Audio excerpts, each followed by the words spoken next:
important actuellement parce qu'on se rend bien compte que le bien-être animal est un des critères de résilience de l'élevage, au même titre que d'autres paramètres comme l'environnement, comme l'économie. Ce qui m'a séduit, c'est la démarche commune, le fait de présenter à 3 voix avec la recherche, les personnes des filières et de montrer qu'on est en mesure de travailler ensemble, d'échanger. Voilà. J'avais hésité à faire en visio et en fait les ateliers m'intéressaient énormément et je suis absolument pas déçu. Les objectifs des ateliers, il était double. Il y avait un atelier qui était plutôt sur, on va dire, comment mieux prendre en compte ou essayer d'enclencher des dynamiques positives en matière de bien-être animal à l'échelle de l'élevage. Et l'autre atelier, c'était plutôt à l'échelle du consommateur, on va dire, ou des filières.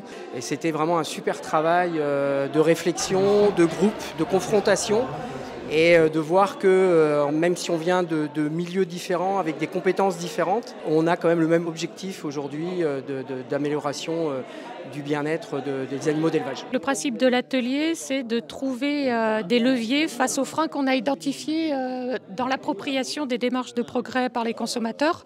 Et celui qu'on a identifié en premier, c'est le manque de confiance.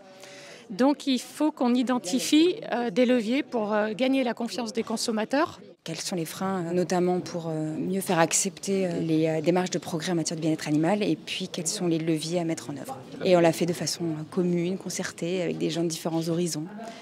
Et donc c'est ça qui est enrichissant. Le principe de l'atelier, c'est à la fois de croiser les regards d'éthologues, de juristes. Moi, je suis économiste, donc se mettre à la fois dans sa posture d'expert dans son domaine, mais en même temps dans la posture de consommateur, parce qu'on est chacun des consommateurs, et d'essayer de construire quelque chose de concret, et puis aussi de se heurter à la difficulté de traduire des grands principes, la confiance, la transparence, en actions concrètes sur le terrain.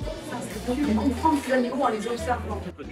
Pardon, j'ai un accent. Pas forcément le prix, mais c'est sur la question de reconnaissance. Je pense que dans les deux cas, là encore, ça nous a permis de nous rendre compte qu'il y avait déjà plein de choses et plein d'initiatives faites, beaucoup de savoir-faire, et je pense que maintenant, il est temps de faire savoir. Oui, de l'optimisme, et puis surtout aussi des objectifs. Alors après, dans quel timing, dans quelle durée, etc., ça, c'est toujours difficile à définir.